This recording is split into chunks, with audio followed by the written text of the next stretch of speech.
Are you ready to bring your real estate game to the next level? My name is James Prendamano. I'm the CEO and founder of PreReal, and over the past 25 years, I've closed over $1 billion in transactional real estate. Each week, I'm meeting with outstanding investors, high-performing individuals, and visionaries operating in the real estate space. These are the people that are actually out there in the real estate game right now getting it done. This podcast aims at bringing anyone's game to the next level. This is the PreReal Podcast. Welcome, everyone, to the PreReal Podcast. We're joined today by Becky Nova. Becky is a cancer researcher by day, a real estate investor by night. She has an amazing Facebook group of 25,000 plus followers, an outstanding website with courses, a great blog to follow, and all sorts of good information. Becky is the founder of The Lady Landlord. She's based in New York City, so it's great to have a fellow New Yorker in the house. Becky, thanks so much for taking the time today. Of course. Thanks for having me on, James. So you talk about financial freedom, and we're going to get into everything that you're offering in your journey, but I wanted to frame for everybody, financial freedom means something a little bit different. Could you share with us, what does that actually mean for Becky? Sure. For me, it's more freedom of choice, freedom of time. So to me, I want to be able to wake up in the morning and then decide what I would like to do with my day. It's not that I have to go to the office because I need to make money. It's not that I have to answer to anybody or have to do something because I need to pay my bills. It's the idea that I could wake up in the morning and say, you know what, I'm going to go to the beach today. And that's going to be perfectly okay. So everybody arrives, not everybody, a lot of people actually never arrive at that place, right? Where we're in a point Correct. in the world where I think one of the positive things from COVID is people really started to take a look at their lives, how they were living them, and decide that there were alternatives. There were other ways to get to the other side of the rainbow, if you will. Real estate investing, especially in New York, is a challenge. Could you give us a little background? From what I saw, there wasn't this crazy real estate background leading up to this. So I'm curious about, your backstory, and then what led you to the point where you said, I'm going to jump in and I'm going to do this thing and try and attain that financial freedom.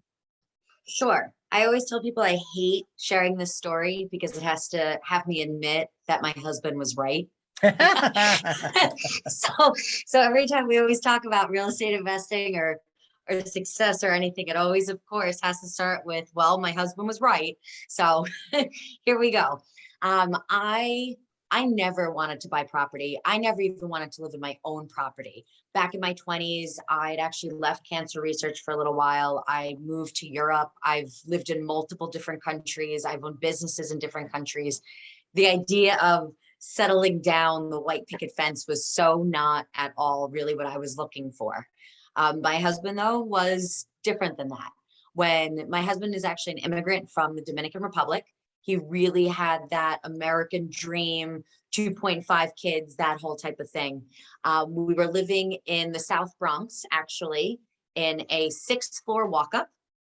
And at the time, I was running my own business. And he said to me when we were still dating, he's like, I really want to take things in our relationship to the next level. I want to be able to buy a house and move up to Westchester County, right, as we as New Yorkers do.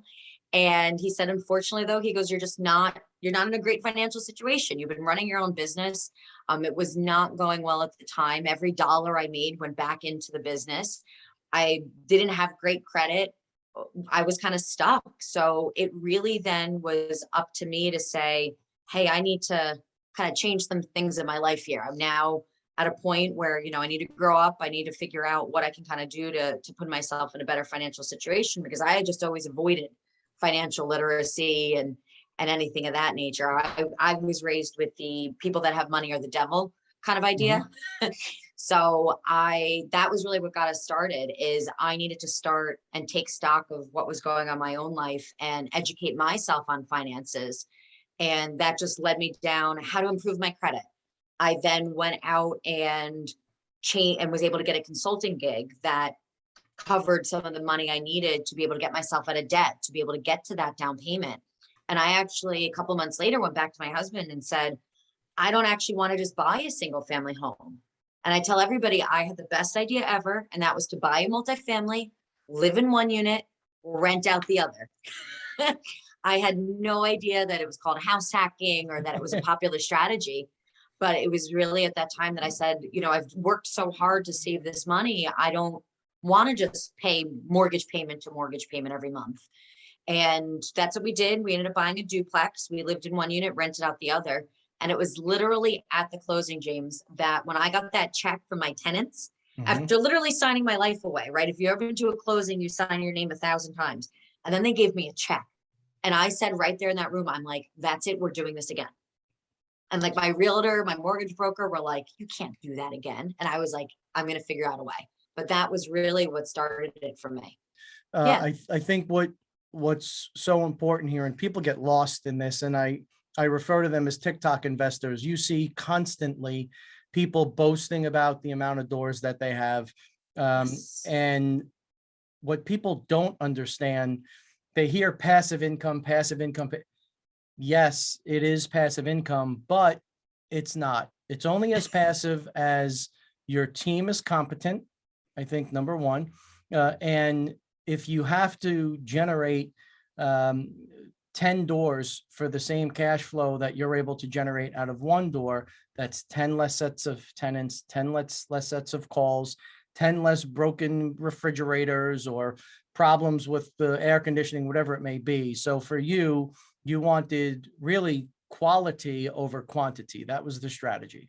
Correct. Okay. That's a great way to phrase it. So you're now going to go pursue multiple properties. You want to get to a place where a previous guest had framed it this way. I thought it was brilliant. I want to wake up on a Saturday, or I want to wake up on a Tuesday and not know what day it is, and it doesn't matter. Correct. That's the dream for somebody like us. Yes. Yeah. And it's so sad, but as he said it, I was thinking, well, I wake up that way every day, but for the wrong reasons. Like I'm constantly grinding. And I was like, wait a minute, I don't think that's what he meant to say. So, all right. So we're going to go in, we're going to start identifying other properties. Are we looking at multifamilies? Are we looking at single units? What are we running down here? Sure. For us, it's multifamilies. Same kind of thing like you alluded to with multiple sets of tenants, multiple sets of refrigerators. We like, the least amount of roof that we can find, the least amount of grass that we can find, or those types of things. So everything that we own is duplexes or quadplexes. And you're finding these deals through a broker, online, a little bit of both? So what's interesting, even though I have multiple different ways that I look for properties, we always end up coming back to properties we find on the MLS. So how crazy is that? Even in New York. It's not crazy. We just finished writing a software that, because we feel there's gold in the MLS. We feel that there are properties every day that are being overlooked. So yes, we basically put together a script that will allow you to, for us neighborhood wise, let's say it's Great Kills. You want to buy in Great Kills. And let's say you're someone that wants to do roof raises. I don't know. You want to buy ranches that are at a 20% discount to current comp. You want to have 1,000 square feet of buildable floor area available, and you only want to be in Great Kills. It basically scrubs MLS, and as the listings come on for you, and then it just emails you those properties that are categorically hitting those metrics that you set up. That people, and I don't know why, there's this obsession for off-market deals. I feel that people just have this perception of, well, if it's on the MLS, it's going to be too expensive. And that's just not the case. No. Here I'm buying all these properties on the MLS, making great money, and even in New York, right? So if I could do it in New York, I'm sorry, we can be doing this in some other states.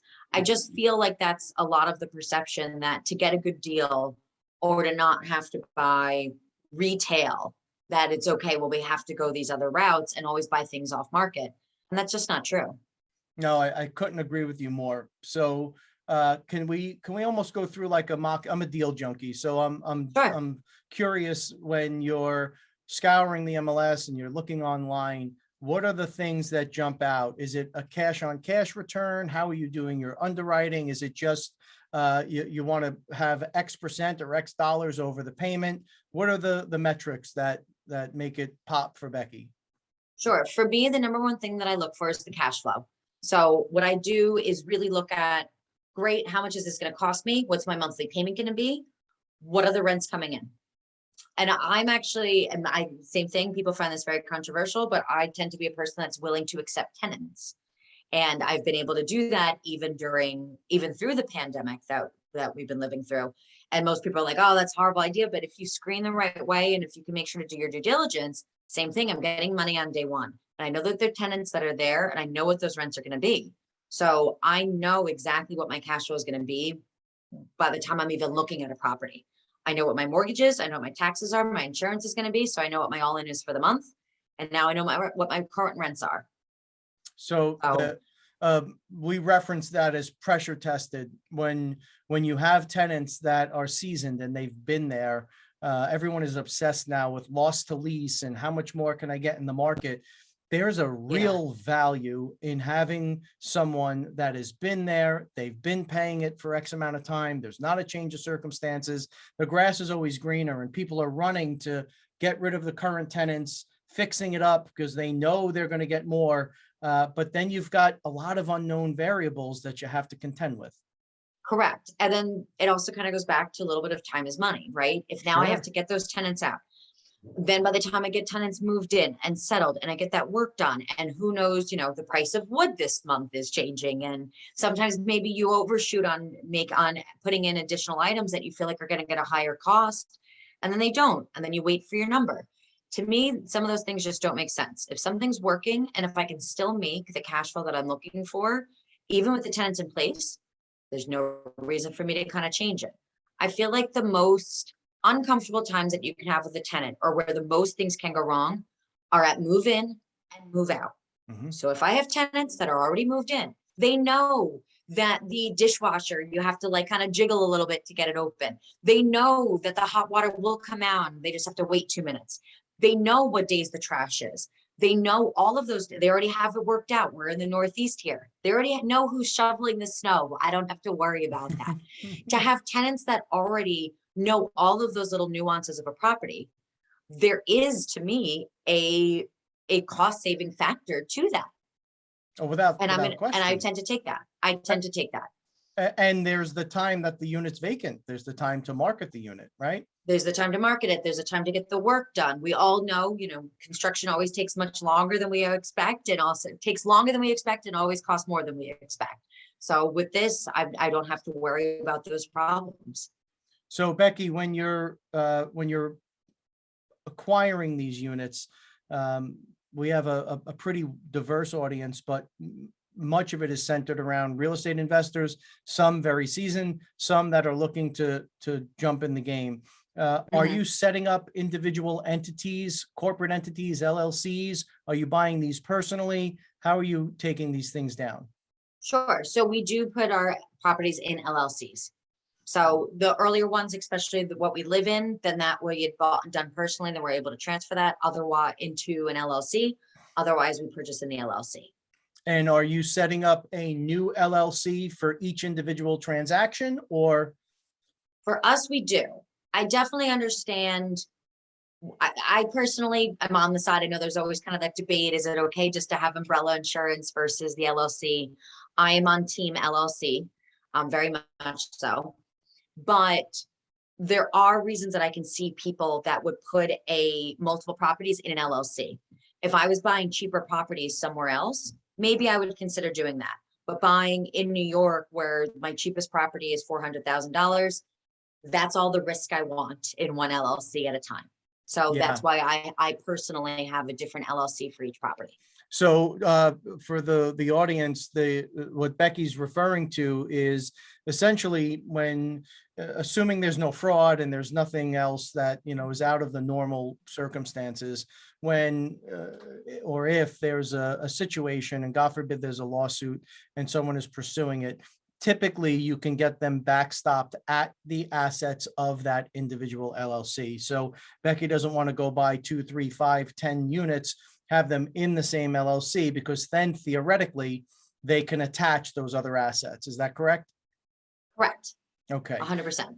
So as you're setting up these individual LLCs, are you financing these transactions? Yes. Okay. And have you run into, I think last time I had checked a recent podcast, you had 10 or 11 units at this point? So we have 10. We're about to be under contract for another 2. So, Okay, but remember that once again, it's multifamilies that I deal with. right. So everything's duplex or quadplex. So 10 doors across 6 properties. Okay, so you're buying these properties in LLCs. I assume the banks are requiring personal signatures on your debt? Correct. And have you run into any issues where the banks are saying, you know, hey, you've got X amount of dollars in loans at this point and you're hitting a ceiling, or are they allowing you to use the revenue from each individual transaction? The latter. So it's exactly that. I've not had anybody, I actually just had this conversation with one of my mortgage brokers the other day. There were actually 2 properties that I came across, and I called him basically to say, hey, I might want to consider actually buying both of these. How could I do that? If you're going to be checking my credit or going through on one property, I'm clearly assuming debt on that property, but yet I want to be going through the process to get another mortgage for the same time. And he was like, I'm assuming that both properties are going to be cash flowing, right? And I said, of course they are. So he goes, great. He goes, why would I have a problem giving you a loan if they're making money? So the And I banks, said, sounds good to me. yeah. So that's a misnomer, I think, where folks get lost in the weeds there, and they think that there are other pathways they have to pursue. Is it a local lender that you're using, the bank? It's a mortgage. It's a broker, but the broker is local to New York. Yes. Okay, great. So you're building this model out, you're acquiring units. Is there a certain threshold? Is it you want to be X dollars over your debt service, or is it X percent over your debt service? What is it? You know, like there's a lot of properties to look at, right? Which are the ones that you Right. go, nope, that one's for me? So what I look for, kind of my buying criteria when I'm looking through properties, and once again, this is regardless if it's the MLS or any other property there. First thing, I'm really looking for at least $500 a door per month in cash flow, right? In actual profit. After all expenses, I get that question a lot. After all expenses, I want $500 a door. Also, I look for paying tenants in place, right? So once again, I'm now getting paid on day 1. And 3, I usually am looking for no more than cosmetic work. I've done rehabs. I am not the person to come to gut that, burnt down building or that flooded building. Those are not properties for me. I really like a little bit more of the turnkey type category. Then yes, if a tenant moves out, we do rehab. If they need updates, we take care of things at that point in time. But I really look for properties that are up and running that I can just assume. Okay, so are you, what does your infrastructure look like, right? Are you taking these calls personally if there's a leaky faucet or an issue? Yep. My husband and I self-manage all of our properties here in New York and also the property we own in the Dominican Republic. And do you find that you have to, at this point, have like a handyman or a worker on salary, or are you still able to, as situations arise, just kind of address them as a one-off?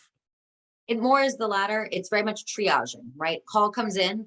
Great. What's the actual problem? Is this something that my husband or we're both rather handy? Is this something that we can kind of go and fix? Or at least kind of do a once over to make sure that the problem really is a problem, right? For example, I've had a tenant that called that, the gas stove was out. Well, okay, she didn't know how to light a gas stove. Right. So problem solved. I had another tenant that was so upset about the bug in her apartment. And then she realized that the screen was open, right? So not, we're not calling an exterminator because you opened your window here, So sometimes it is kind of nice. My husband and I will usually kind of do a first look, if you will, see if those are things that we personally can fix. Like I said, we're both rather handy. Then if we need to kind of take it up a notch, we have a handyman.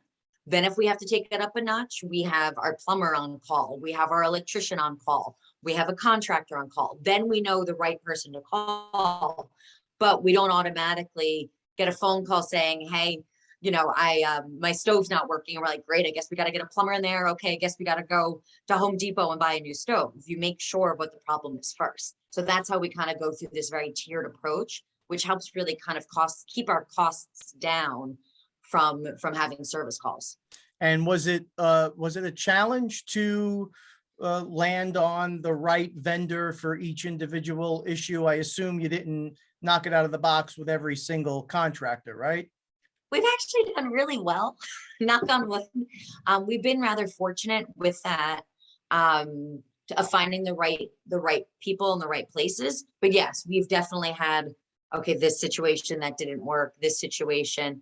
But in general, we feel very much when you find the right person, you kind of do what you can to keep them there, right? So that's either making sure that you show that you're giving them repeat work, that you refer them to other people. So that way, maybe I don't have a job, but we're still in touch because I'm calling you for different things. And we've just been really fortunate with finding some great people. So are you doing diligence on the internet? Are you reading reviews? Because a lot of people have a hard time with that. A lot of investors come up against, especially when they're just getting started. This person didn't show up. That person charged way too much money. This one did the wrong work. What type of diligence are you doing to find the right team? Sure. Best way to go about that, referrals. Ask other people who they are using. So for example, we actually own 2 multifamilies on the same street. So we were able to just speak to some of the other neighbors and found out that there is a super at one of the buildings right next door to us that is a retired licensed plumber. Okay, fantastic. Get him over. That's who everybody in the neighborhood uses. Fantastic. That's exactly the person that we want to use. Otherwise, I do believe in networking a lot.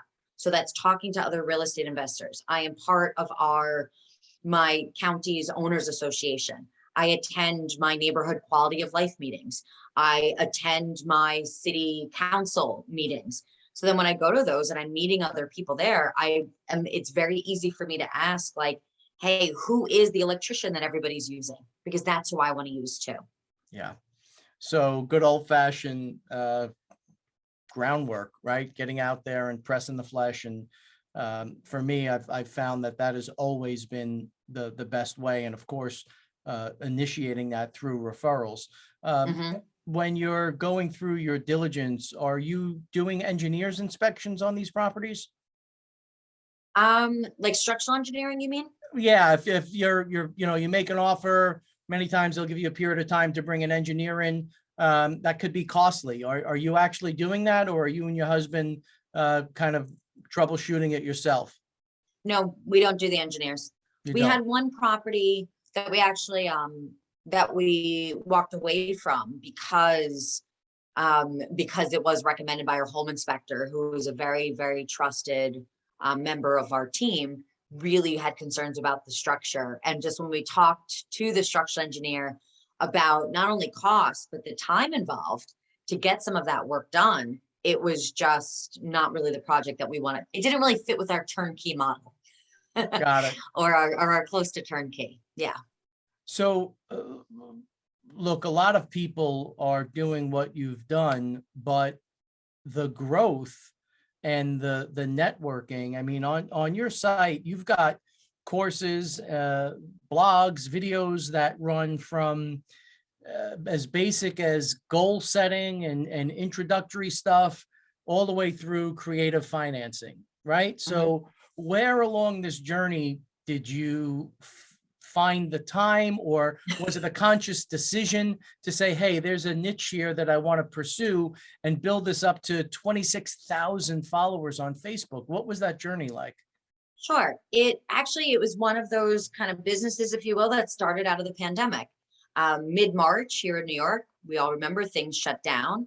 My husband lost work, kind of came home and was like, I'm lost my job. This isn't really great right now. What are we going to do? My response was, oh my God, we have to buy another property.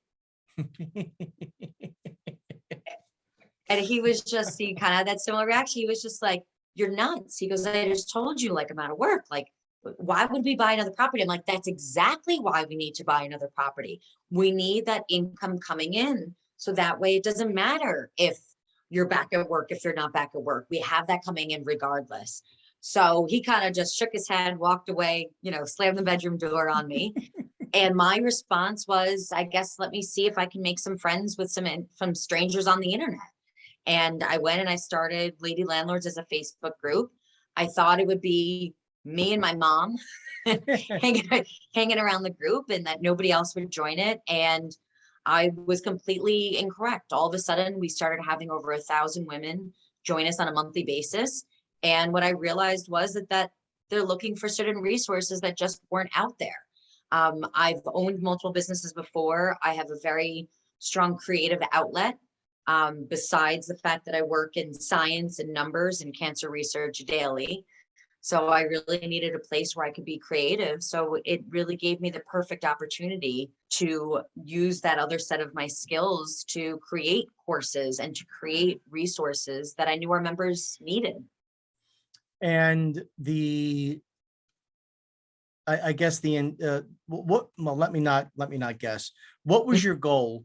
What was the reason for kicking off Lady Landlords as you started to produce this content? Sure. For me, my goal was to make just one other woman's journey easier than mine was.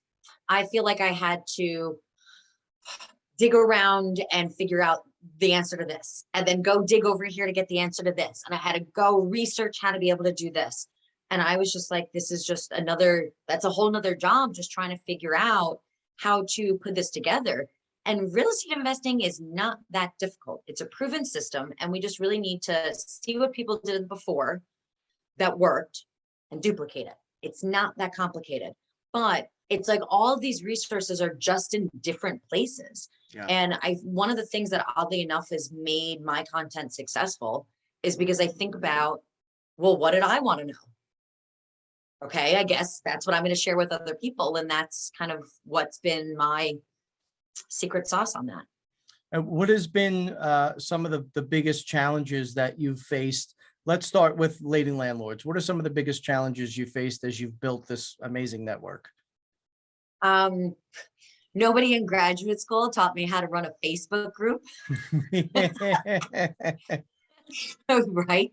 So when I first started the group and it started growing so fast, being over here on the East Coast, I realized that people would wait until kind of later on in the day, later on in the evening, when I would clearly be asleep. And then that's when they would spam the group. That's when the Bitcoin people would come out. That's when people that were in the group for the wrong reasons would start to show up. And I started to have like nightmares and waking up in the middle of the night being like, I have to check the Facebook group.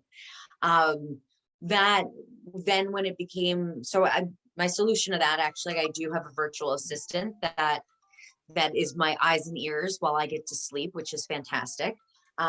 Then also, once again, I didn't go to school for marketing. I didn't go to school for graphic design or how to make, TikTok videos. So it's then just trying to keep up with how to market, especially when our group grows so fast. How do you continuously stay in front of such a large community and make sure that they're always aware of the different resources we have? So the digital toolbox, as I refer to it, it's amazing, right? There are so many tools that we didn't have available to us. I started in the business 25 years ago, and I can tell you the difference between picking up the book, as they used to call it, every 2 weeks to now. It's been so profound. It's been such a dynamic evolution, but it's hard to keep up with. Right? It's tough to stay on top of the latest and greatest. And it's just always changing. For example, a couple months ago, I created one, like the big thing at that point in time was to have like almost like a pamphlet, like a PDF document that like shared your service. And I went through and learned how to create that document and how to put that together. Then now it's like, okay, well, now that we have that, now we need to kind of create this funnel. Now, okay, now that you created the PDF, now how are you going to share that document? So then it's becoming, you are constantly changing your method of communication.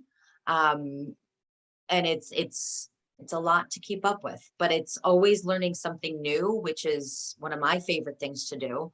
So it's interesting that it's still my passion project. I would never be one of those people that when I got to like financial freedom would just be like, all right, I guess I'm not going to work anymore. I will probably always be figuring out what's the new thing I can create, or what am I passionate about today that I want to work on. And for right now, it's Lady Landlords. So I don't think it's possible to truly achieve financial freedom if you're not a lifelong learner. I think it's the game's changing so rapidly that you have to not only be open to it, I think you have to have a passion for it. Right. And it is constant work. And it is, there was this, as you alluded to earlier, saying that rental properties are passive income. That's a huge misnomer. They always take kind of something, and we always should be improving properties or improving our systems, or what our lease looks like, or how we collect rent, or how we handle maintenance requests. And we can actually save us a lot of time by implementing some of these systems and improving them. But we kind of need to take a look at what we have going on and say, what can we do to make this a little bit more efficient? And what can we do to make this better for our tenants? And what can we do to make this better for ourselves? I found that as we were growing the business and we were adding systems, part of really a core piece of PreReal is we wanted to take the non-deal making elements, the marketing and the ad placements and the algorithms, SEO, SEM, all of the craziness, and take that out of the deal maker's purview. As a brand, we're going to provide all of those services so that you can stay focused in what you do best in actually executing the deal. And as we started to adapt new systems and we started to layer in different platforms, we found that there's programmers and then there's real estate folks. And they are two very different thinkers. And many times the platforms optically seemed great, but when we got in the weeds on them, we found that they were not practical for our workflow and our daily tasks. Have you encountered that as well? Yes. Oddly enough, I encounter that a lot more in my day work in cancer research. Doing clinical trials back when I started back in the early 2000s, a lot of that was done by paper. And then all of a sudden now we started to move to electronic systems.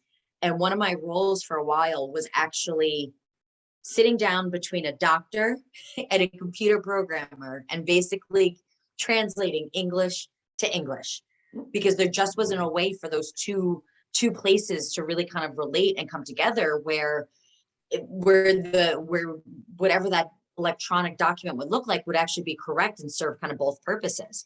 And I feel like within the real estate world, it's very similar to that.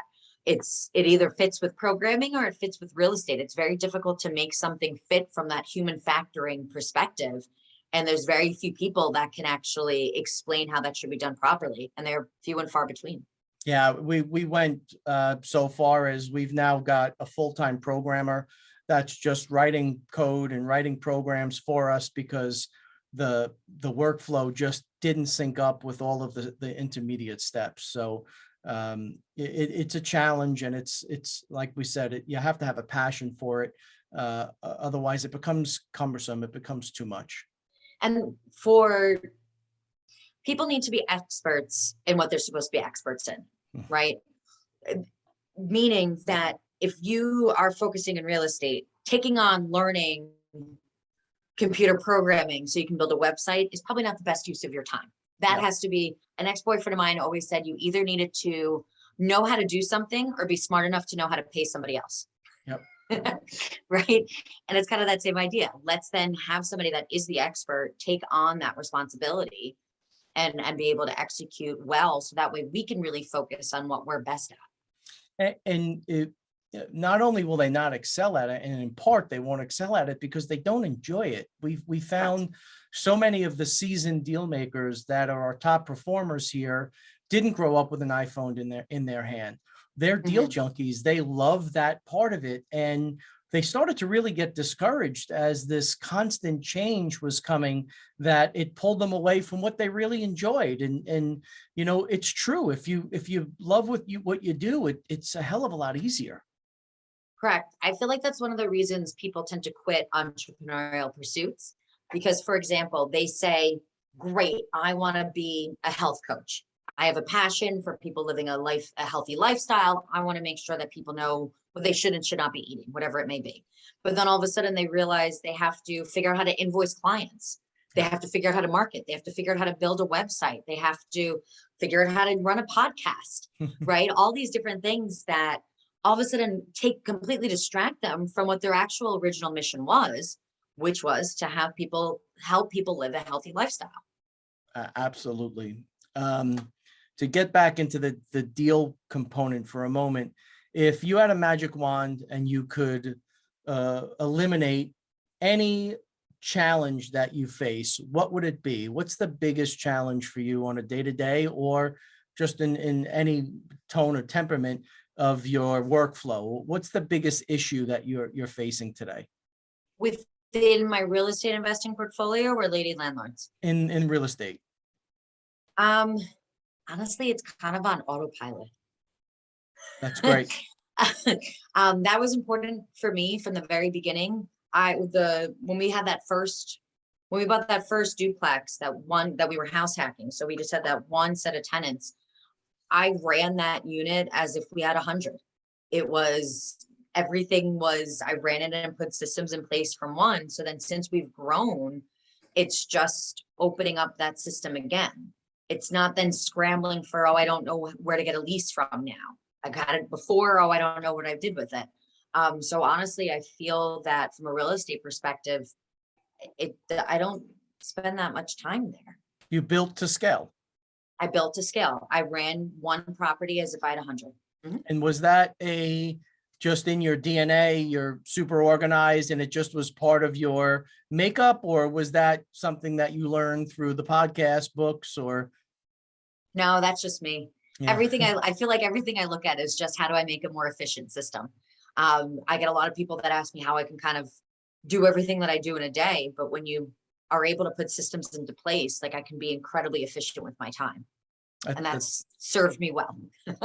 I'm very fortunate that I got that part of the DNA for sure. It's a critical component of scaling. Growing pains are very, very, very, very difficult to manage, and where a lot of folks that have had some success, unfortunately, don't once they get to that point. Scale is very difficult to achieve. Are you at a point where, or have you entertained, or are you syndicating? Are you taking in outside money? Is that part of the plan, or no? I don't know how you knew that, but yes, actually, one of the things that I've started with Lady Landlords was to bring syndication deals to that group. And it was actually something over the winter, fall, winter, I really went and was researching the best way to put it together, the best way for me, the best way for our ladies. And then that was something that I really pulled the trigger on in February. My husband and I definitely believe putting your money where your mouth is. We actually invested in a syndication. And then that was actually something that we also opened up to the Lady Landlords community. So now that's something we're actually working on a second deal. That's kind of my new project, I guess. I'm looking into purchasing a portfolio up here in Westchester County. And that would also be the idea of what we would do, is it would really come from a Lady Landlords fund. That's great.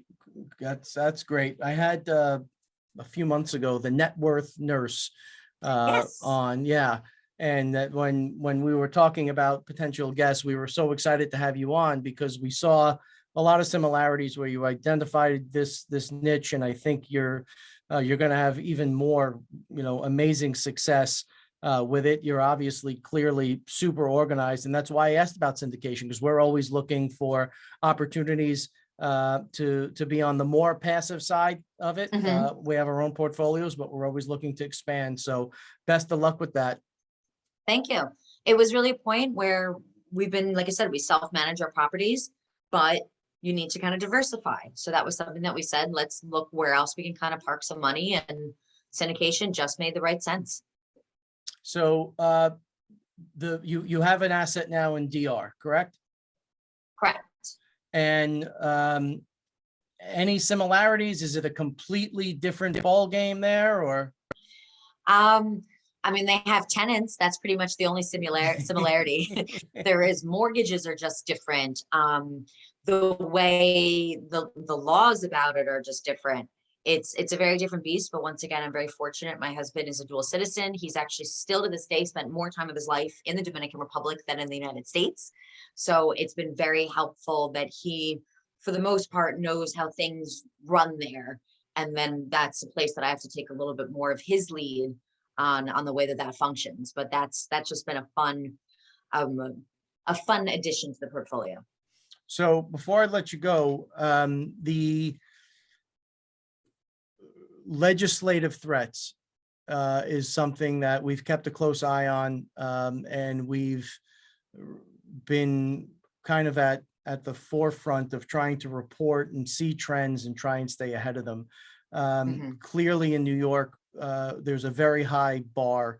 I think that what people don't understand is much of the legislation is very well intended. It's just sometimes in practice, it doesn't align with the realities of what would be fair on both sides of the table. As more and more legislation comes down the pipe that tend to favor the tenant, what's your forecast? Are you comfortable with the legislative changes, and you think that there's a pathway to adapt here? Some things I'm okay with. Some things I definitely feel we need to kind of keep an eye on. There were laws that, especially here in New York, that changed back in the middle of 2019. Okay, you kind of get on board for the most part with those. I do feel that there is some legislation and some rumblings of some legislation that I rather disagree with. But I feel that that's where myself and every other real estate investor has to understand that we are really the CEO of our own businesses now. And because of that legislation, the politics are things that we actually need to pay attention to. We can't just go and be like, great, I'm going to buy a property, I'm going to rent it out, and that's all I'm going to have to care about. We need to get involved in those things. We need to be able to protect our businesses. It's why you will see me at quality life meetings. I go to my police precinct meetings. I'm on the planning board in Yonkers. So I see all the new developments coming through. I'm able to meet the right players. And then you now know what's going on. And then it's also, Lady Landlords is now a platform where I can share, especially with other New Yorkers. Hey, we have good cause eviction. That is something that maybe we don't all want. Let's discuss it. And if you don't like it, let's talk about it. But it's something that we need to understand, that we are now business owners. We're not just a person that's just going to collect a check. This is a business, and we need to treat it as such. And because of that, we need to get involved in what's going on in our communities. So good cause eviction is one of the big ones for us that have us concerned. And now, candidly, with such a big platform, there's power in numbers. You know, you've built a heck of a platform here to get the message out for like-minded individuals that are fair and moderate in their approach. So again, Becky, congratulations on all of the success. Wish you nothing but the best. If there's anything you ever need out in Staten Island, we're just a hop, skip, and a jump away. Absolutely. Can you tell the audience the best way to find you? Sure. If you are someone that identifies as female, you can find us on Facebook by joining our Facebook group at Lady Landlords. Otherwise, everyone is welcome to find me on Instagram at Becky Nova 24. Okay. As always, all the links and information will be below. Becky, thank you so much for the time, and best of luck. Thank you. Thank you. Everyone out there, please stay safe.